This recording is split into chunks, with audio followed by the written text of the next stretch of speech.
আমি কখনো ভাবিনি পাশের বাসার নতুন ভাড়াটিয়ার মেয়ে নায়লা আমার জীবনে এমন ঝড় তুলবে।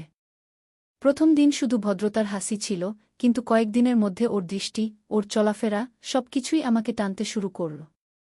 এক সন্ধ্যায় হঠাৎ বাসার সামনে বৃষ্টি নেমে এলো। আমি বারান্দায় দাঁড়িয়েছিলাম, তখনই নায়লা ছুটে এসে আমার বারান্দায় ঢুকে পড়ল। চুল ভিজে গিয়ে মুখে লেগে আছে, গায়ের কাপড় ভিজে শরীরে আটকে গেছে, আর আমি যেন চোখ ফেরাতে পারছিলাম না। নায়লা হেসে বলল, এভাবে তাকাচ্ছ কেন? আগে তো দেখুনি আমাকে। আমি ঠোঁট শুকিয়ে ফিসফিস করে বললাম, এভাবে আগে দেখিনি গি।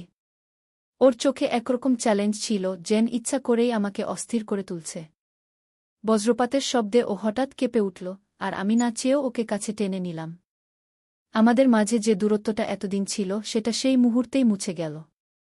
ভিজে শরীরের গরম স্পর্শে বুকের ভেতর আগুনের মতো কাঁপন ছড়িয়ে পড়ল।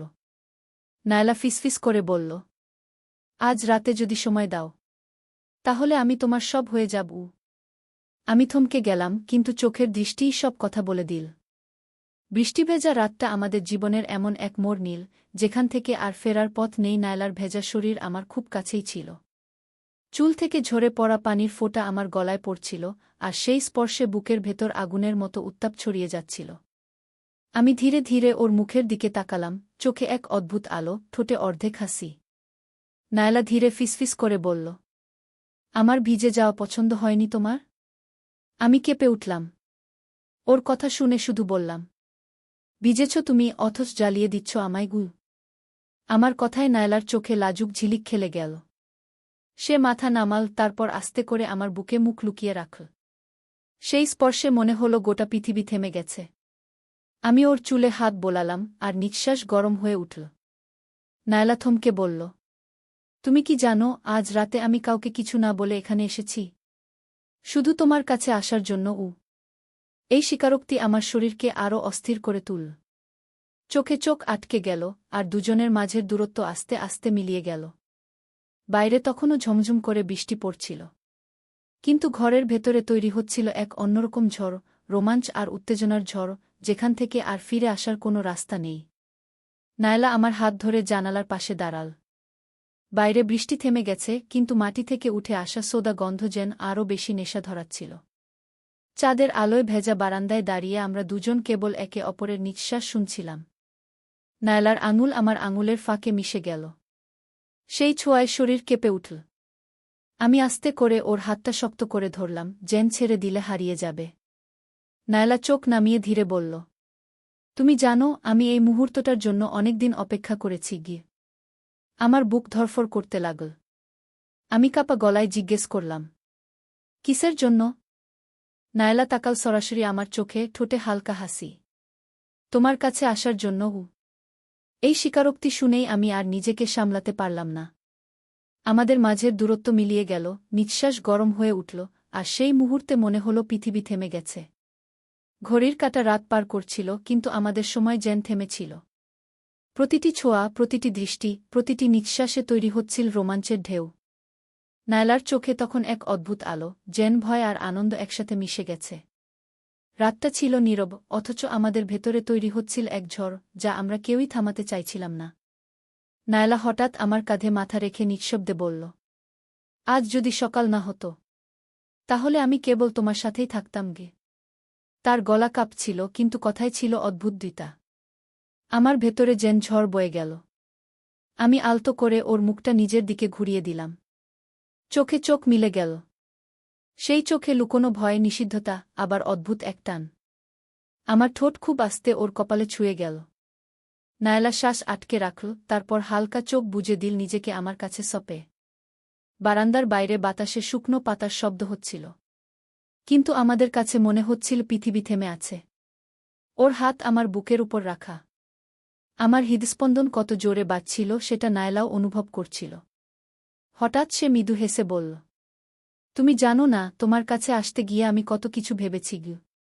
আমি ধীরে ধীরে বললাম, আর আমি ভেবেছি, যদি কোনোদিন তুমি আমার না হও তবে আমি নিজেকেই ক্ষমা করতে পারব না গু। আমাদের নিঃশ্বাস একসাথে গরম হয়ে উঠল। শরীরের ভেতর অদ্ভুত কাঁপুনি ছড়িয়ে গেল। নায়লা আমার দিকে আরেক পা এগিয়ে এল। এবার আমাদের মাঝের সব সীমারেখা ভেঙে গেল। রাতের গভীরতা, চাঁদের আলো আর আমাদের লুকোনো অনুভূতি মিলেমিশে এক নতুন গল্পের জন্ম দিচ্ছিল। নায়লার হাত এখনও আমার বুকে রাখা। তার আঙুলগুলো যেন কাঁপছিল, কিন্তু সেই কাঁপন আমার শরীরের ভেতরে আগুন জ্বালিয়ে দিচ্ছিল। আমি ওর হাত আলতো করে নিজের মুঠোয় নিলাম। নায়লা নিচু গলায় বলল, তুমি কি জানো, আমি ছোটবেলা থেকেই তোমার চোখের দিকে তাকাতে ভয় পেতাম। কারণ মনে হতো তুমি আমার ভেতরের সব পড়ে ফেলতে পারবে। আমি হেসে ফিসফিস করে বললাম, আজ সেই ভয়টাকে আমার কাছে রেখে দাও। তারপর ধীরে ধীরে ওর চুলগুলো সরিয়ে দিলাম। নায়লার গাল লাল হয়ে উঠল, ঠোঁট শুকনো হয়ে গেল। ও মাথা নামিয়ে ফেল, যেন আর সাহস পাচ্ছে না। আমি আস্তে করে তার মুখটা উঁচু করে ধরলাম। আমাদের চোখ আবার মিল। এক মুহূর্ত পরে সব দ্বিধা ভেঙে নায়লা আমার কাছে ঝুঁকে এলো। প্রথমে খুব ধীরে, তারপর ক্রমেই আমাদের মাঝে থাকা সবকিছু হারিয়ে গেল। শুধু নিঃশ্বাস, হৃদস্পন্দন আর শরীরের উত্তাপ এক হয়ে গেল। বাইরে হঠাৎ বাতাস জোরে বইতে লাগল, জানালার কাছ কাঁপছিল। কিন্তু আমাদের কাছে মনে হচ্ছিল, এই রাতের জন্যই এত আয়োজন। নায়লা হালকা কণ্ঠে বলল, আজ যদি সকাল না আসে গু। আমি জড়িয়ে ধরে উত্তর দিলাম, তাহলে এই রাতেই আমাদের চিরকালের হয়ে থাকবে গি। রাতের গভীরতা আমাদের আরও কাছে টেনে নিল। ঘণ্টার পর ঘণ্টা আমরা যেন সময়ের হিসেব হারিয়ে ফেললাম। শুধু অনুভূতির ঢেউ একটার পর একটা ভেঙে পড়ছিল আমাদের উপর। জানালার ফাঁক দিয়ে প্রথম আলো ঢুকে পড়তেই আমার ঘুম ভাঙল। আমি চোখ খুলেই দেখি, নায়লা এখনও আমার বুকের উপর মাথা রেখে ঘুমিয়ে আছে। তার মুখে অদ্ভুত শান্তি, ঠোঁটে হালকা হাসি খেলে যাচ্ছে, যেন রাতের সব গোপন স্বপ্ন ওর ভেতরে এখনও বেঁচে আছে। আমি ওর কপালে আলতো চুমু দিলাম। নায়লা একটু নড়ল, চোখ আধখোলা করেই নিচু গলায় বলল, সকাল হয়ে গেছে। আমি ফিসফিস করে বললাম, হ্যাঁ, কিন্তু আমি চাই না এই সকাল আমাদের আলাদা করে দিক গু।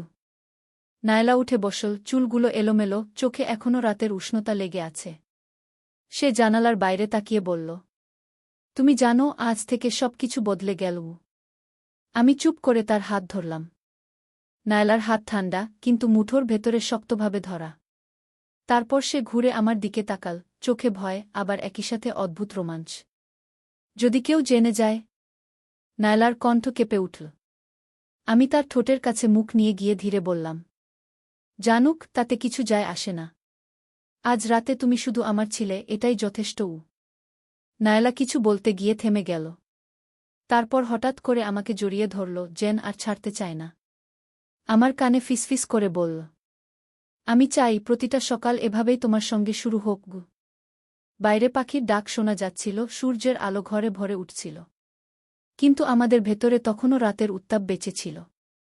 আমরা আবার একে অপরের ভেতরে হারিয়ে যেতে শুরু করলাম, যেন সকাল আমাদের থামাতে পারবে না। সকালটা আস্তে আস্তে পুরোপুরি ভেসে উঠল।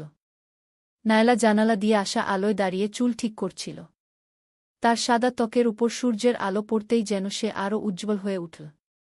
আমি বিছানায় বসে শুধু তাকিয়েছিলাম। সে আমার দিকে ফিরে হেসে বলল, এভাবে তাকিয়ে থাকো না, কেউ দেখে ফেললে বিপদ হবে গু।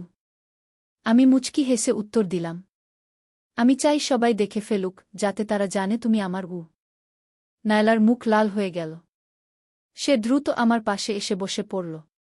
চোখ নামিয়ে ধীরে বলল, তুমি জানো, আমি ছোটবেলা থেকে তোমাকে অন্যরকম চোখে দেখতাম।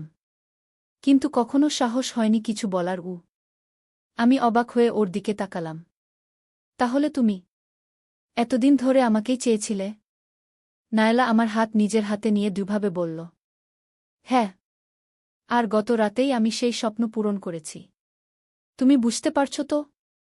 এখন আমি আর তোমাকে হারাতে চাই না গি। তার চোখে ভয়ের সঙ্গে গভীর আকাঙ্ক্ষা ছিল।